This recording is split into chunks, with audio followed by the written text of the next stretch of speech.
Okay, so today is chapter 19, continued, lecture 16, and I'm going to talk about potential due to point charges.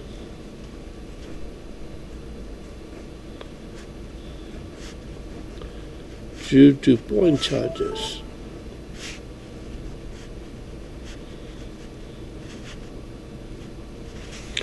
Okay, so potential at a point, let's say A, because of a charge Q located a distance r away from this charge Q, is given by V is equal to K Q by R. Very simple. Q is the charge, K is a constant, and R is the distance, and A is at the point which you want the potential, right? So the units are like this. The units for V, I write brackets so that you will know their units. K is in Newton meter square per Coulomb square. The units are like that. Unit for Q, the charge is in coulombs, and for distance in meters. So you see Coulomb, one of the Coulomb cancel, M, one of the M cancel. So what you will have is Newton meter per Coulomb. That's the unit for volt, which is the potential, and the units in volts, right? Okay, so the unit for potential is in volts. Unfortunately, we use V for the potential and also V for the units. Alright, so let's do an example. And example 19.6.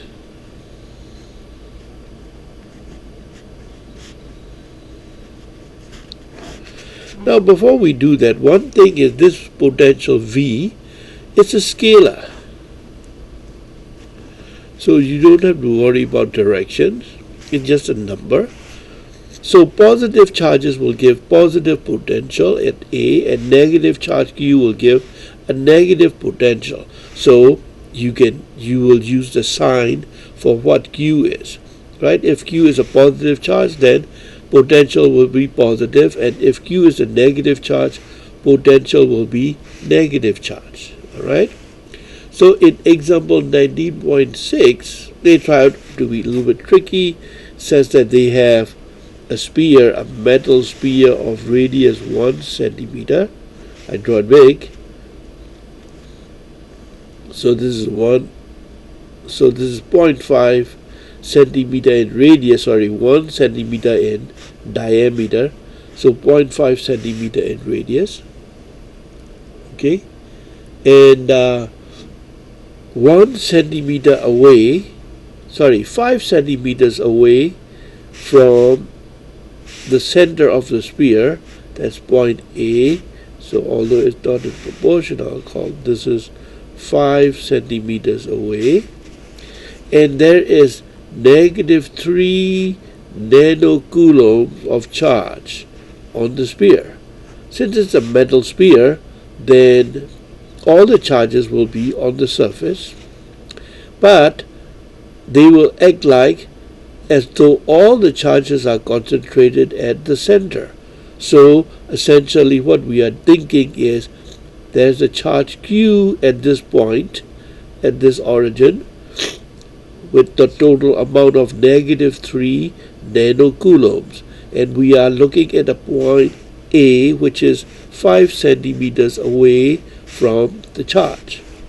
So my potential is V is equal to K Q by R, and we substitute. V is equal to K is 9 times 10 to the power 9 Newton meter square per Coulomb squared. Q is negative 3 times 10 to the power minus 9 coulombs, because that's nanocoulombs, so I multiply by 10 to the minus 9, divided by R is 5 centimeters, so that's 5 times 10 to the minus 2 meters. Alright, so I work it out. So 3 times 9, so negative 27 by 5. 9 times 3 is 27, divided by 5. Note that there is no square for the R. In force or electric field E, we always write KQ by R squared. There's a square here. There's no square here. Okay?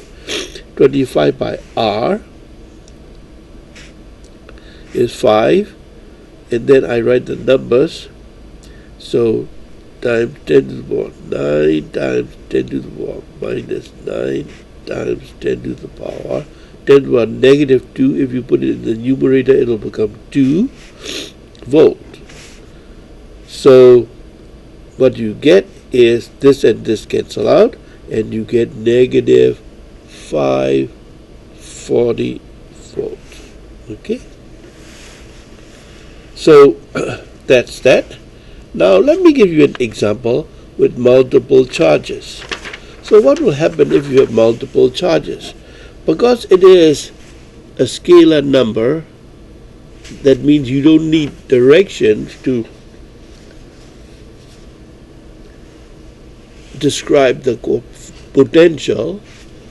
It's a lot easier. Let me explain. This is an extra example. Okay, so let's suppose I have a Q1 here, which is 3 centimeters away, and Q1 is 3 microcoulomb. Let me put it that way. And then Q2 is, let's say, negative 5 microcoulomb. Okay, and this is 5 centimeters away. And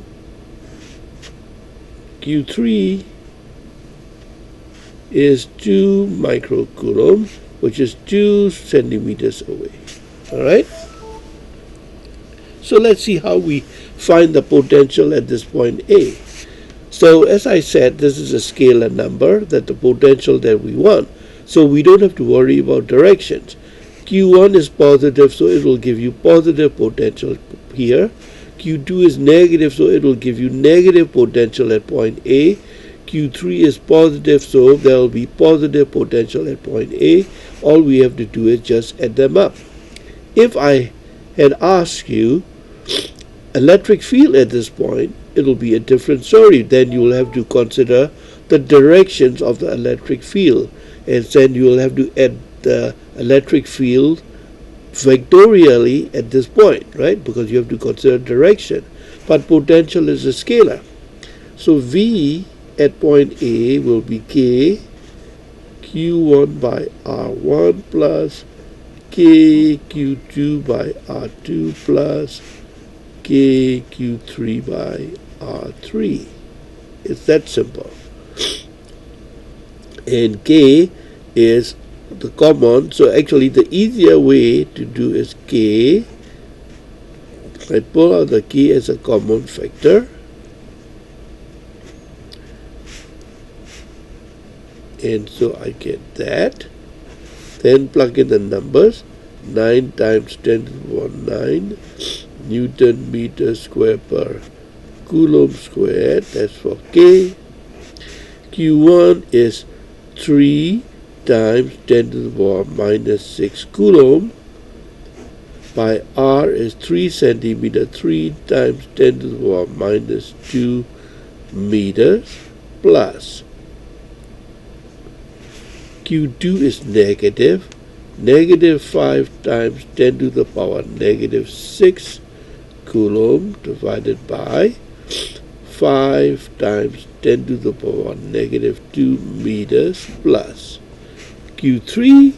Q3 is 2 microcoulombs, so that's 2 times 10 to the power negative 6 coulomb divided by 2 times 10 to the power negative 2 meters. Okay?